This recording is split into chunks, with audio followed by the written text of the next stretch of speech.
Hello my dear friends, welcome to education point pharmacy.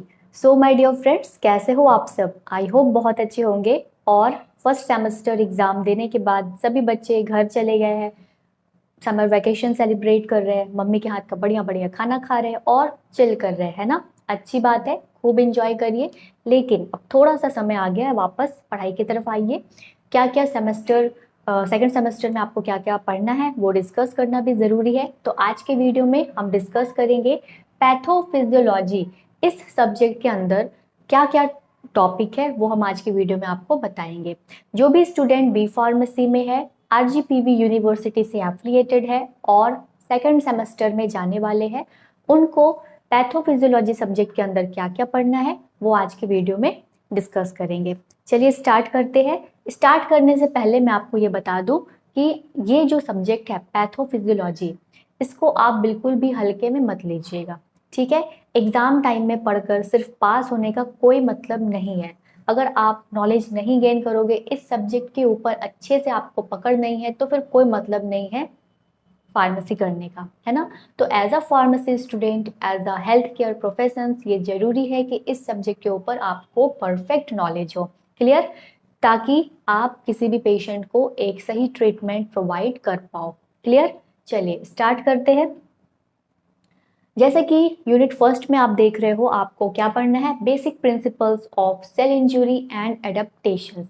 इसके अंदर कुछ सब टॉपिक्स है, जैसे कि इंट्रोडक्शन है, डेफिनेशन है, होम्योस्टेसिस क्या होते हैं, मॉर्फोलॉजी ऑफ सेल इंजुरी क्या है, क्लासिफिकेशंस, इंजाइम लीकेज क्या होता है, सेल स्वेलिंग क्या है, सेल डेथ क्या होता है, एसिडोसिस, अल्कलोसिस, इलेक्ट्रोलाइट इम्बैलेंस, ये सारी डिजीज को आप यहाँ पे डिस्कस करने वाले हो यूनिट फर्स्ट में।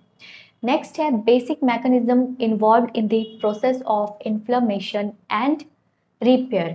इसके अंदर आपको पढ़ना है introduction, clinical sign of inflammation, different types of inflammation, mechanism of inflammation, alteration in vascular permeability and blood flow. Then फिर आपको पढ़ना है migration of WBC means white blood cells, mediators of inflammation, basic principle of wound healing in the skin, pathophysiology of atherosclerosis. ये कुछ topic आपको पढ़ना है unit first के अंदर, क्लियर। चलिए अब नेक्स्ट है यूनिट सेकंड। यूनिट सेकंड में क्या क्या टॉपिक है? Cardiovascular system. इसके अंदर आपको पढ़ना है हाइपरटेंशन डिजीज के बारे में, कंजेस्टिव हार्ट फेलियर क्या होता है वो आप पढ़ोगे, इस्केमिक हार्ट डिजीज क्या है वो पढ़ोगे, अर्थरोस्क्लेरोसिस क्या होते हैं, ये सब आप यहाँ पे समझने वाले हो।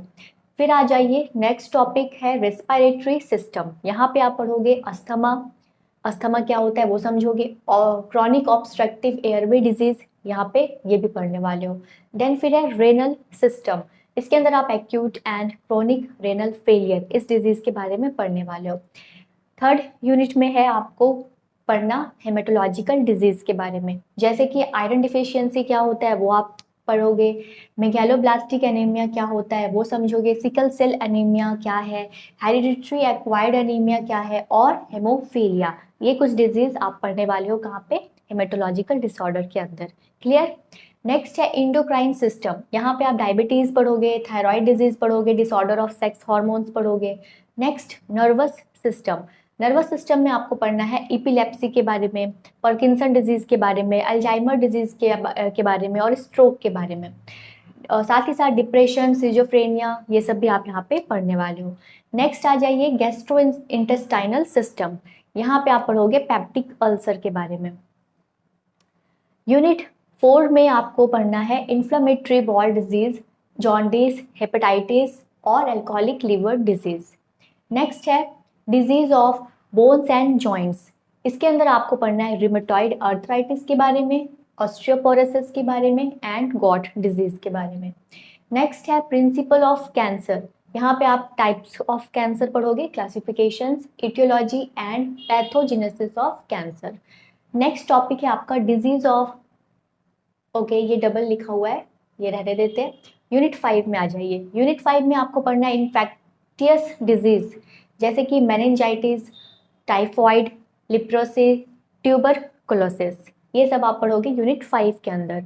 इसी के अंदर एक और टॉपिक आपको पढ़ना है यूरिनरी ट्रैक्ट इन्फेक्शन, और नेक्स्ट टॉपिक है सेक्सुअली ट्रांसमिटेड डिजीज। इसके अंदर आपको पढ़ना है एड्स क्या होते हैं, सिफिलिस क्या है, ये सब आप यहाँ पे डिस्कस करोगे। ठीक है, ये आपको यहाँ पे पढ़ना है। ये सारी डिजीज जो भी है ये सब आप पढ़ने वाले हो इस सब्जेक्ट के अंदर, पैथोफिजियोलॉजी के अंदर। तो इसीलिए as a pharmacy student, as a health care profession, ये जरूरी है कि पहले आप रूट कॉज को समझिए, तभी तो ट्रीटमेंट दे पाओगे, है ना। प्रॉपर ट्रीटमेंट चूज करने के लिए प्रॉपर आपको जानना जरूरी है कि रूट कॉज क्या है। इस सब्जेक्ट के अंदर आप डिजीज को समझोगे तभी तो प्रॉपर ट्रीटमेंट चूज कर पाओगे, उस पेशेंट को आप प्रॉपर गाइड कर पाओगे कि कैसे क्या हो रहा है आपके बॉडी में, कैसे आप ठीक कर सकते हो इस चीज को, वो आप गाइड कर पाओगे, है ना। साथ ही साथ न्यू मेडिसिन और न्यू ट्रीटमेंट को डेवलप करने के लिए भी जरूरी है कि रूट कॉज को समझना।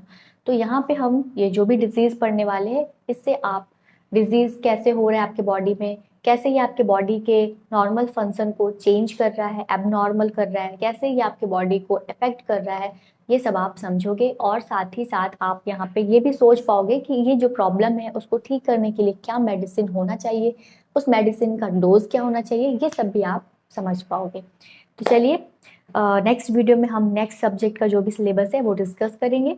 जब तक के लिए आप अपना ध्यान रखें। Have a good day.